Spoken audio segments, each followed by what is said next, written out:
This is Building Resilience Podcast, episode 214, Effort versus Surrender. Welcome to Building Resilience, a podcast where theory, practical strategies, and inspiring stories show you how to unlock your best life.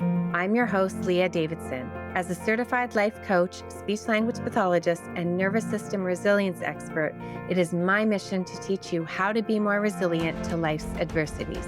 I will show you how to manage your mind, befriend your nervous system, process your emotions, and even eliminate stress. It's time to do more than just survive. It's time to thrive. Let's get started. Welcome back to the Building Resilience Podcast. I hope you are having a great week and a great January so far. Today, I wanted to explore a concept that I've been thinking a lot about, especially as the new year rolled around and I was reflecting on 2024 and then thinking about 2025. And if you're on my email list, then you may have heard me talk about the idea of planning boldly, but then holding to those plans loosely, exercising flexibility, because it's a space in life where the magic happens. So I love to plan my life, but life has shown me that in addition to planning, I need to leave room for the unexpected. And not just the bad kind of unexpected, but the good kind of unexpected. So in other words, the magic. I found that often happens in that space between making things happen and letting things happen, between effort and ease, between doing and being. And this balance really applies to everything in relationships, in health, in business, and even in how you regulate your nervous system. So we're going to be talking about this today and explore how to identify that resistance when it shows up. And then I'm going to look at a couple of practical ways for you to find your own balance between effort and surrender, because that's essentially what it is, the space between making it happen and letting it happen. So I know for many people, including me, it's easy to feel like we should control everything to succeed.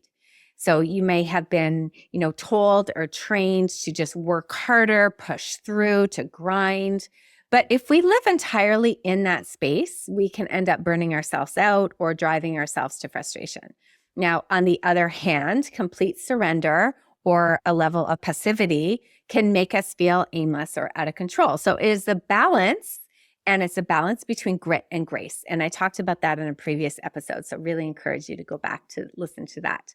It's the balance, the ability to engage with purpose, but also to allow things to unfold naturally that brings sustainable success and satisfaction. So the kind of balance that I'm talking about really reminds me of one of my favorite scenes in one of my favorite movies, Under the Tuscan Sun. Frances, she's played by Diane Lane. She's going through some turmoil post-divorce, and she's trying to rebuild her life. And she makes this really good friend with a woman named Catherine, who is a British actress who's very, very eccentric. And she's like living her life with like this flair and mystery. And Catherine one day gives Frances a little lecture after Frances was pretty stressed out about her life and pretty stressed out about having to rebuild her life and finding new love. And Catherine tells a story about being a child and looking desperately for ladybugs. She said she would search and search and search, just tirelessly looking, like turning over rocks, and she would end up finding nothing. And eventually she would get so exhausted, she would just lie down under a tree and drift off to sleep. And when she woke up, she was covered in ladybugs. So the message here is that some things come to us not because we're searching harder, but because we create the space to allow them to find us. So effort is often required, but we also need to surrender. And let's look at a couple of other areas of life where I see this showing up. So for many people in relationships and love, they may pour their energy into making relationships work. And I agree, effort is required to create a relationship, to invest in a relationship. You want to invest in time, like quantity and quality. But sometimes people will analyze every word, every action, or try to be perfect and worry about controlling the future of the relationship. But true love often arrives and flourishes when we stop trying so hard and start being. So the magic of connection really deepens when we focus less on being perfect and letting things naturally evolve and be more authentic. So it's about showing up fully in our own authenticity and then creating that space for mutual trust and respect to grow. Now, another example is with weight loss. Many people do focus on rigid routines like counting every calorie or macro and exercising to exhaustion and creating these really, really strict rules. But when we relax these extremes and shift our mindset towards things like nourishing your body, honoring when you're hungry, when you're full, moving just for the sake of moving with enjoyment, then the changes can feel much more natural and much more sustainable. And then long term, you'll see the benefit. When we focus on the process rather than being obsessed with the destination, we move forward and can enjoy the journey more. So things like weight loss, the balance here is between showing up for yourself and respecting your body's cues rather than forcing a specific outcome. The third example I'm going to give you is with anxiety. So this is an area where we often try to control. If you have anxiety, you know that there's usually a very strong desire to get rid of anxiety, and we default to trying to control it. We try to manage our thinking about every possible what-if scenario, analyzing every single potential outcome. But actually, what happens when we learn to accept anxiety as it is without needing it to go away, it actually reduces its power. Now, there's a great concept called the struggle switch in acceptance and commitment therapy by Dr. Russ Harris. And he describes how we amplify our emotional distress by struggling against our emotions, particularly anxiety, he talks about. Now, it's really based on the idea that emotions themselves are not inherently harmful. We've talked about that before. We may label them as positive or negative, but they're not really. They're just some feel better than others do. What actually happens is our resistance to emotions that creates more prolonged suffering. So the struggle switch analogy, the idea is that there's a normal emotional reaction to something like anxiety, sadness, frustration. They're natural human emotions and they're going to come and go kind of like waves. And then what happens is there's a little struggle switch in our brain. And if the struggle switch is on, we're going to resist or fight against these emotions. And the resistance will intensify and it will actually prolong our discomfort. It's as though we're like yelling at ourselves for feeling anxious, which doubles our distress. So we'll have anxiety about anxiety, or we get mad at being mad, anxious about anxious. We pile on our emotions. But if the struggle switch, this imaginary struggle switch in your brain is off, you acknowledge and you allow your emotions to exist without judgment or resistance. And this acceptance reduces the intensity and the duration of the emotions. It allows us to focus on more value-driven actions rather than battling with this inner experience that we're having. So I love the struggle switch metaphor because it does encourage us to be mindful and to focus on acceptance. Instead of attempting to control and eliminate quote unquote negative emotions, it helps you practice acceptance, understanding that emotions, first of all, they're temporary, they don't require a fight, and they are normal and natural. So a key part of anxiety management is learning how to allow and accept the feeling, to let it exist without judgment or resistance. And that's when anxiety will loosen up its grip. I'll squeeze in one more example about the nervous system. So many of us have learned to live in a team hyper state, fight or flight, always on alert, pushing ourselves to achieve, maybe even fearing relaxation as a form of wasting time. But living like this actually keeps your nervous system in a heightened state. Real nervous system health means teaching ourselves to balance activation, having a good sense of energy with relaxation. We need to be able to tolerate life's ups and downs. And we need to allow the magic of doing work to learning about our nervous system and allowing the space for us to allow safety and balance to come in. So you can think of the space between doing and being. It's there in so many areas of our life. Trying to fall asleep versus letting yourself fall asleep. So many times you're so tired, you're desperate to sleep, and it actually makes it worse the harder you try. Or pain is another example. The more we resist pain or even try to fix pain, the more desperate we become and the more our nervous system will read danger. So the idea of letting go or easing into many different areas can actually trigger resistance. I know that the idea of letting go is something that I have resisted many times before. But actually, the resistance itself is fascinating to explore. Why do we resist letting go, even though we may know it could be good for us? Well, we can start with some of the basics of why resistance is so strong. Well, cultural conditioning. And we talked a little bit about this in the Grit and Grace episode, that hard work and grit is often put on a pedestal. Many of us have learned to value constant productivity and achievement over relaxation or downtime. So when we're told to let go, it actually can feel like we're going against our values. So that could put us into a state of dysregulation because we're tagging it as danger.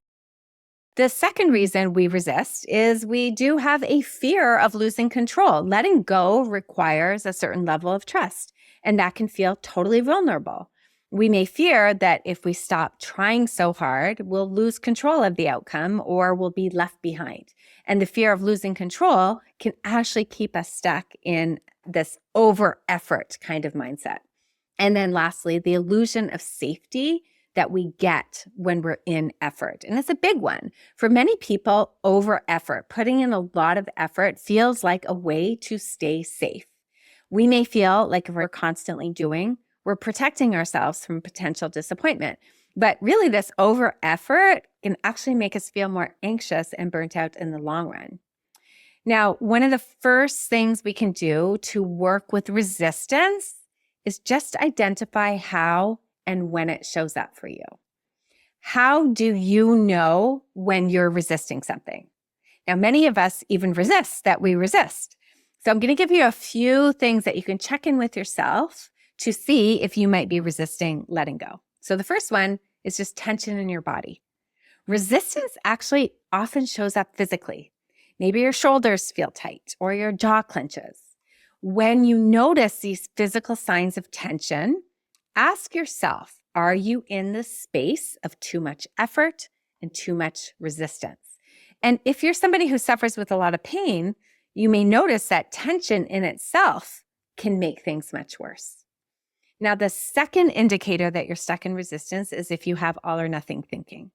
If you catch yourself thinking, I have to do everything right now, or I have to do everything right, or it's not going to work, it's a sign that you're locked into this effort mindset, that you have too much invested in, I have to get it done.